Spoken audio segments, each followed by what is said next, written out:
All right, 7:23, and on the phone with us this morning, we have Mr. Mike Johnson. He is the executive director, the big man in charge, the man at Yakima Union Gospel Mission.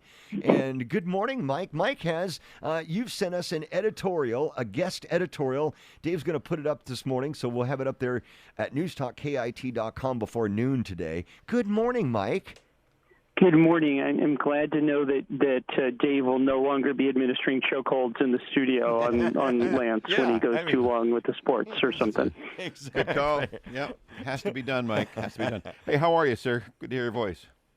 Hey, good morning. I'm actually on the Amtrak train between Baltimore and Washington, D.C. right now. So I'm not going to D.C. to do anything untoward. So I want Gene Haspel to know I'm not a threat to the Republic. I'm just going to do some sightseeing and meet and tour the Central Union Mission there, and entirely peaceful purposes. Are you going to? Is that the conference that Autumn's going to? Or are you going to a conference, or are you just? That's correct. So the Union Gospel Mission here in Yakima is one of about 275 missions around the country that are all independent, but we're associated through an association that's about 105 years old, actually, and we have an annual conference when global pandemics permit, and we even have our own magazine about how to be really good at mission work, because we want to be experts at what we do, but service by experts is different than governance by experts. That's where it starts to break down, and that's the point of that guest opinion piece, is that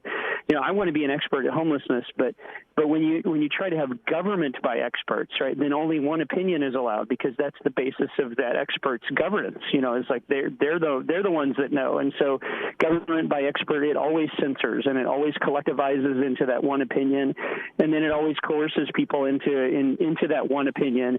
It's just the nature. It's on display with this Millie stuff, this Millie news that's just horrifying as a soldier to read.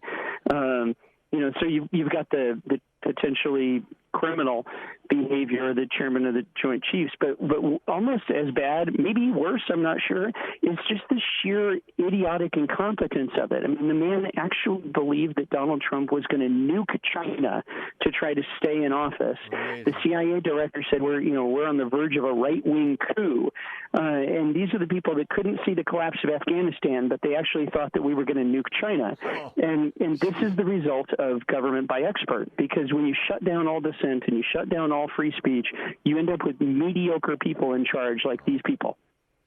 That's a really good point. You couldn't see, couldn't anticipate that Afghanistan, with the Taliban on the move for months, that it might go worst case scenario. But Trump by all means has got an itchy button finger. It's ridiculous. And yet I read in the paper, Mike, all the time about letters to the editor where folks say, "Isn't it time we listen to the experts?" It's like, well, yeah, maybe not. Yeah, well, the piece says that, honestly, our experts just aren't very good. And that the result, that's the always automatic natural result of government by expert, because government by expert has to censor, it has to collectivize, it has to coerce, and that always results in the inability to really sort through problems effectively and find the best solutions. That's done through free and open debate, through government. Our founders were geniuses that Article 1 in the Constitution is the Congress, right? The Congress is where we all get together and we hash it out and we argue and stuff like that. And that's how you end up at the best possible solution. And best possible solutions may not always be great, right? But they're the ones everybody can live with. And when you've got government by expert and there's only one opinion, like half the people can't necessarily live with that thing. And then what are you going to do? Jam it down all their throats. So that doesn't hold the country together for 225 years. That splits it apart in record speed. But the whole time those experts that are in the middle of driving wedges through our communities and our businesses and our country, they think they're doing the right thing because they're experts. I mean, Milley actually thought he was doing something right and good and noble by telling his counterpoint in China, "Don't worry, we won't. I'll keep us from attacking, and if I can't prevent it, I'll make sure I tip you off first." Amazing. Holy crap. Yeah, oh my gosh. Yeah. He really thought he was doing something right. That's how mediocre this guy is. Wow. Yeah. Yeah, good point. Good point. Love continue. I just love the way you end your editorial. By the way, this editorial will be up at newstalkkit.com today. This year should show us that the proverbial canary lies caged and dead in the dark coal mine of progressive governance. I can only hope we leave the mine before it explodes and America suffers the same swirling chaos and ineptitude that defined our departure from Afghanistan. Oh, geez. Hey, somebody's been practicing. Well, yeah. So progressivism is always going to give us things like the swirling chaos and ineptitude of our departure from Afghanistan, because it always ends up putting mediocre people in charge of everything. And and this is like, we have enough data to go on here. It's not my opinion, right? Like this is really established historical data. Look at the Soviet Union. Look at China. Look at all these places that follow this model of central planning by supposed experts, and they always end up with really mediocre party line people in charge of things that end up making holy messes, like what we saw at the end of Afghanistan, and that's what we're going to get if we keep trying to empower people. You've entered the phone zone around D.C., where your very thoughts and phone conversations are monitored and edited by those you accuse in your editorial. The experts have taken over your phone. Well, theoretically, like I'm on my way into the lion's den. I guess you could think of it that way right now. But I'm hoping that I'm still just one small person. I'll be able to slip in and out unnoticed. Mike, are you on your cell phone? Yeah, I'm on my cell phone on an Amtrak train on my way into Washington D.C. right now. That's awesome. Just to tour the mission there, not to. I won't even be approaching the Capitol building. I want Gina Haspel and the NSA to know that. I'm not promised not to go anywhere near the Capitol building. Well, so you're just the same kind of promises the Taliban make. Then you're going to be a good guy.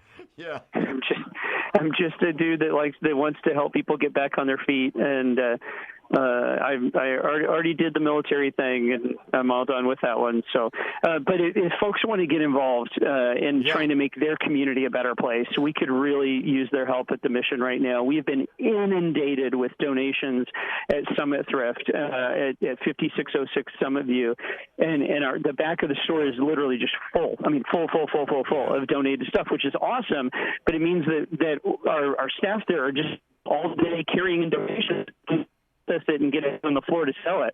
And so we had a call for volunteers. I did a little Facebook video before I hopped on the plane to come down here, and we've had about 10 people, I think, so far sign up to come in and volunteer and help out, and we could use 10 or 15 more. So I'd love for your listeners to know that we can read the newspaper and we can see this news and we're like, oh my goodness, how can I affect this stuff with General Milley? And maybe I can't, right? But what I can do is at least make my community a better place, which is what I'm trying to do with that op-ed and what I'm trying to do at the mission. Hey, Mike, before you go, we see people sometimes around that store there at 56 sitting on the corner. I'm sure you know those. I'm sure you know those people. There's a particular female who does that, and we know her. I know her by name. She actually has been in and out of our programs at times. Right now, she's out, and I want everyone to know that there are no services that are conducted out of the store. Like we don't give away clothes or any assistance out of the stores. We don't do that, and so then you're left asking, well, then why would somebody panhandle at 56 and Summit View? And the answer is because people give them money. Yeah. I don't give out money on the street. The mission has everything it needs to help people. If you really want to help somebody on the mission from a ride, I'll buy somebody food sometimes as a way of getting the conversation. Yeah. But that's what I do for a living. I'm a quote unquote expert. At least I'm just a guy trying to be helpful. But so I might buy food, but I never give out money on the street. And so you see people at Fred Meyer at 40th and there's no homeless services over there either, right? But they're there because people actually will give them money. Yeah. And that, generally speaking, doesn't actually help anybody. It just keeps them stuck out on the street. Good. I'm glad you said that. All right. Hey, thanks, Great point, Mike. Hey, have Great an stuff. enjoyable time while you're there. Keep your head down for all the weirdness. And I know that the folks that are there for the conference are going to come back supercharged and ready to continue to do the great work that you folks do in our community. And And like you said, that's we have such a great team at the mission. We've just been, God has given us some really great leaders. So it's fun to pour into them and develop them, and they're going to come back and just be even more awesome than they already were.